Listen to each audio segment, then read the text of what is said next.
Hello, my Algebra 2 students. We're starting a new unit, so probability.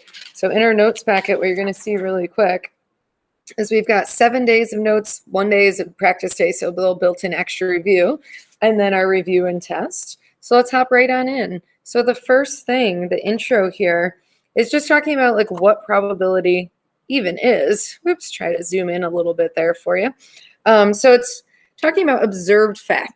Right, and certain phenomena are completely random. Some they start to hit like a bit of a pattern, and so when it's saying the relative frequencies of their outcomes settle into a fixed value, this is a really great example to use. Consider tossing a coin. All right, so if you flip a coin, how many times you get a heads or a tails? So it's saying if you only toss it like 2 times or 5 times or 10 times, it might be kind of erratic. Meaning you could get like 1 head out of 2 tosses, but you could get 1 head in 5 tosses, or you might even get just 2 or 3 heads in 10 tosses. So it doesn't seem to be like there's any pattern. But as you do, it's saying several thousand tosses, it starts to level off and you start to see the same value, over time. And so it's saying the relative frequency becomes close to a half, and that's why we say the probability is a half, because over time, that would be the probability that about 1 out of every 2 cases that would happen. So here's this little tale about a, what is this? Oh, in World War II, this man that was stuck in an imprisonment camp, like actually tries it out and shows that it didn't come out exactly as 1/2, but pretty darn close, all right? Moving on to some details that you need to know about here. The first part, it's saying a process with well-defined outcomes that is called an experiment. And so we'll talk about different little experiments that we can have. The outcomes, that's the result of one single trial, so like one flipping of the coin. An event is a collection of 1 or more outcomes. So if you did flip the coin 3 times, that would be an event.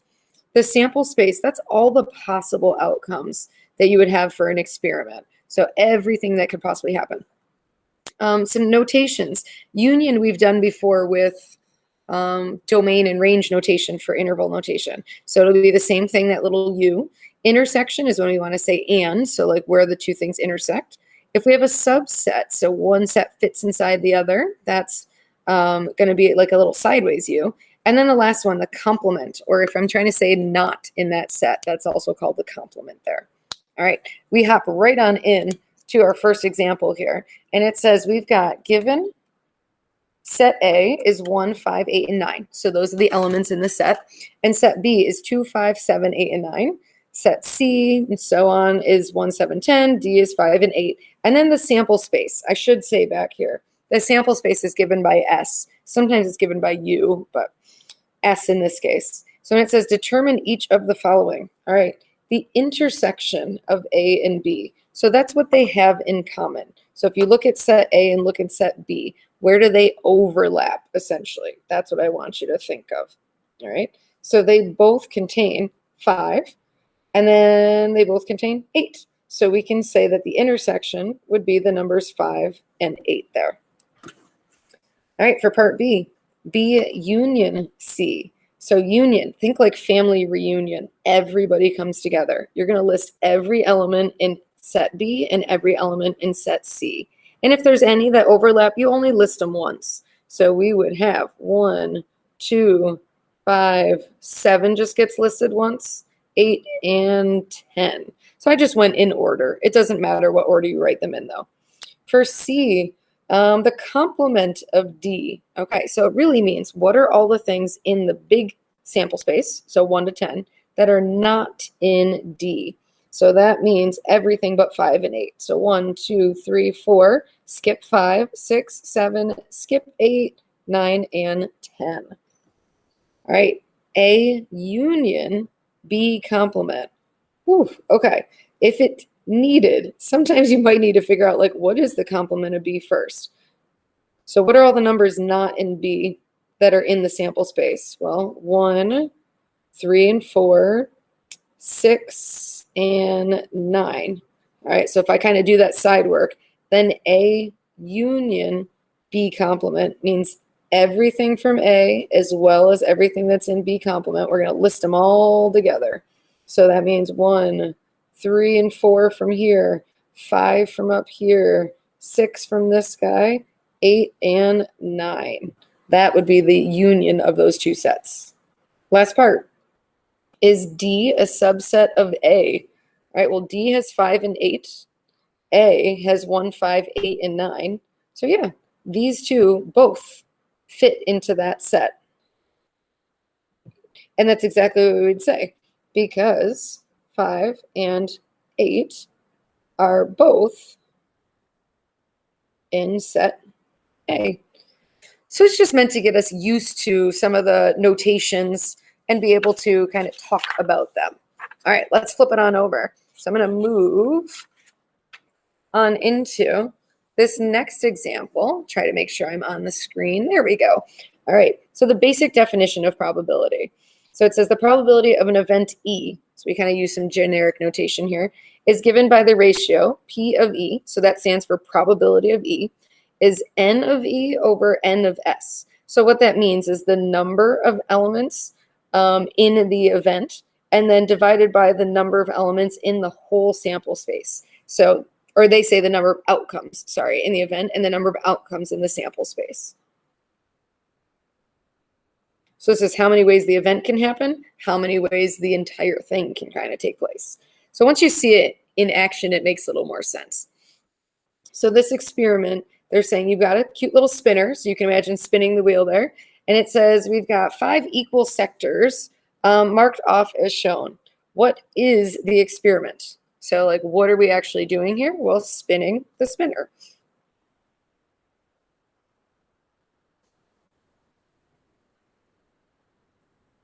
And then probably noting where it lands, all right? Like, does it land on 5 or does it land on 2?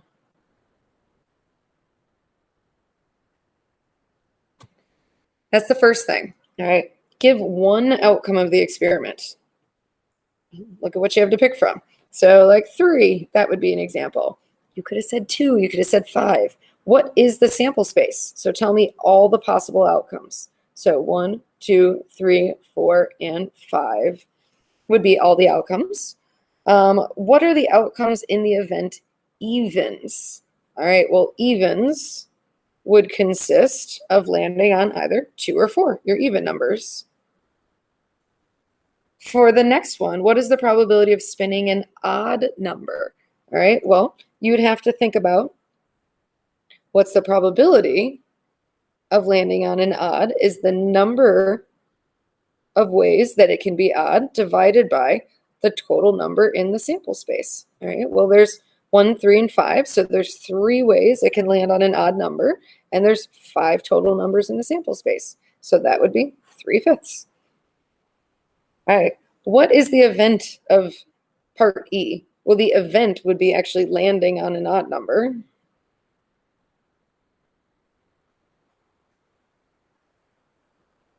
And then when it says what outcomes fall in the event for part E, well, now we're kind of breaking down what we just talked about.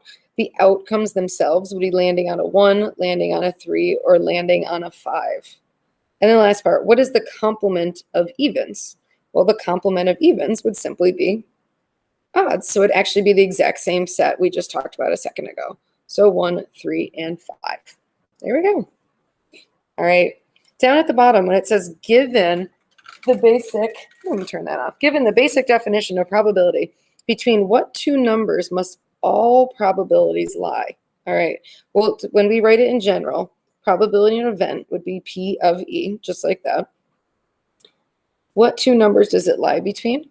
Well, if the chance that something will happen is absolutely like no chance at all, we would say the chance is 0. So this would be what we would have if it's never going to happen. Right? Whereas if something is absolutely going to happen, that probability would be 1.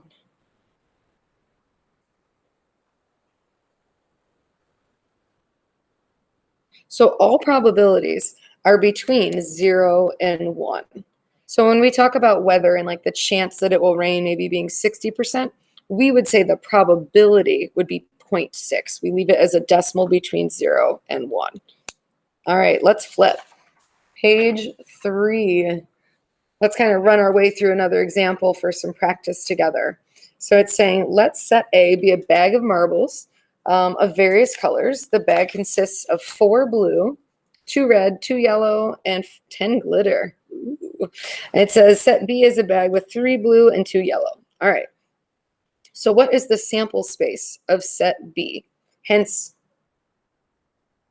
what is in the bag? That's basically what it's asking. So for set B,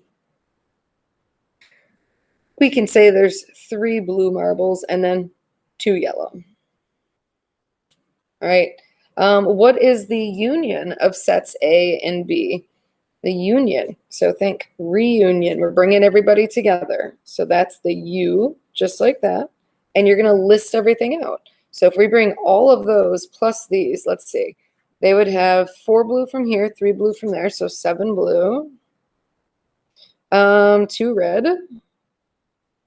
See, 2 yellow from this bag and 2 yellow from that bag. So 4 yellow. And then the 10 glitter marbles. Part C, what is the intersection of A and B? So like, what do they have in common? So they both have blue. Since this one has 4 and this one has 3, we would just say 3 blue in the intersection. And then what else? They both have yellow. Oh, they both have exactly 2 yellow. Okay, there we go. Which set is a subset of the other? Okay, well, which one could fit into the other? That would be set B. Set B is a subset of set A. All right, write down what a subset of B could consist of. All right, well, since set B back in part A up there was 3 blue and 2 yellow, you can take any kind of sample of that. So you could say a subset of B would be, 1 blue and 1 yellow maybe. It could be just the 3 blues. It could be just 1 plain old blue. Like there's lots of answers here, right? Last part, what's the probability of getting a red marble in set A? All right, so now when we bring it back to probability, it is the number of red marbles over the number of just marbles total. All right, that would be the probability of picking a red from that set A. So there are 2 red ones. And then how many total? Well, if we kind of skim back up here, we add all this up, we've got 4 plus 2, so 6, 7, 8, plus 10, that would be 18. So there's a 1 in 9 chance, if we're not like cheating or skewing the set at all, that you would reach in and pick out one that would turn out to be red. All right. So what that actually is talking about is that's called theoretical probability. So the probability of an event is the number of outcomes in the event divided by the total, the number in the total sample space.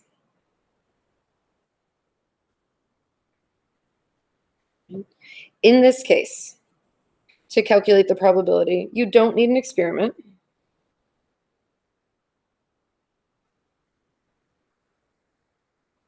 We would do like we just did on the last question. We'd look at how many numbers we have and we'd find the quotient.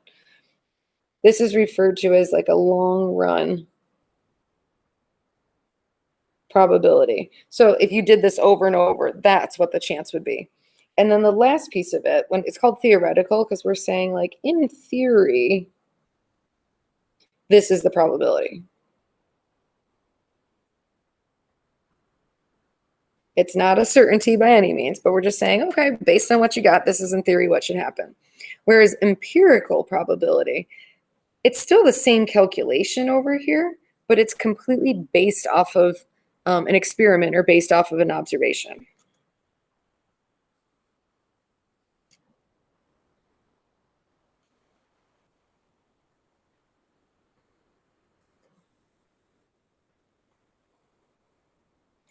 And so in that case, rather than just saying, how many do I have, we would actually go through and pick out, and you'd base it off the numbers that you came up with there. So you would do an experiment and then calculate the probability. Oops.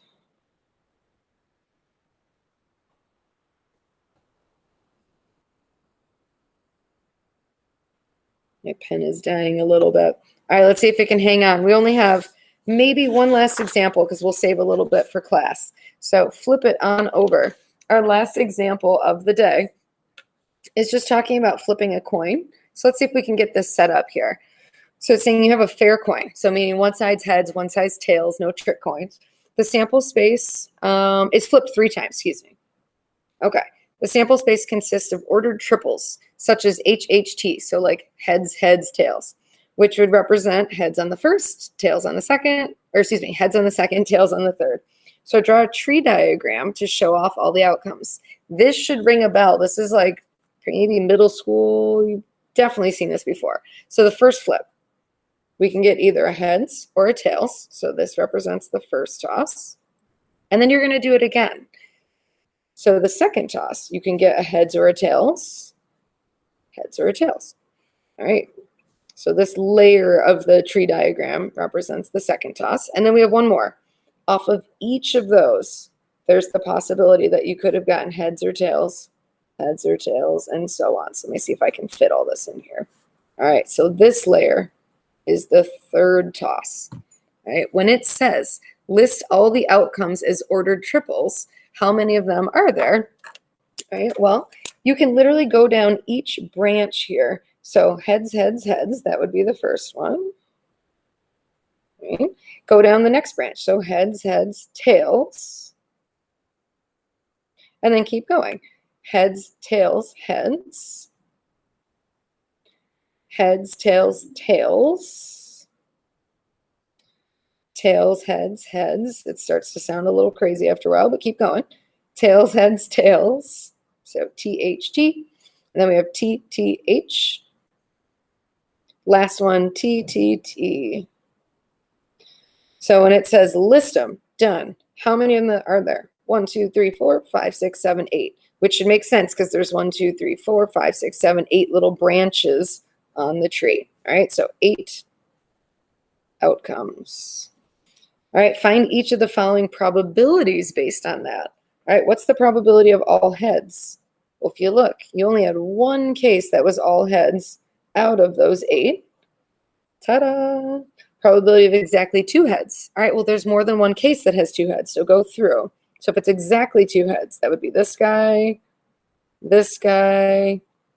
that one, and that's it. So 1, 2, 3 out of the 8 cases. And then all heads or all tails. All right, well, all heads, that was this one. And then all tails, that was that one.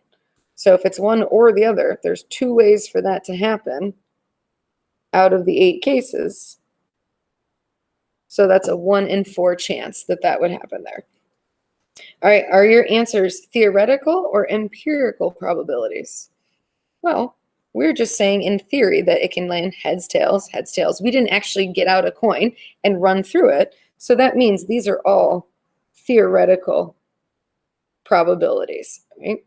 Empirical means that we would get out that coin and flip it and see what happens, which you can do that.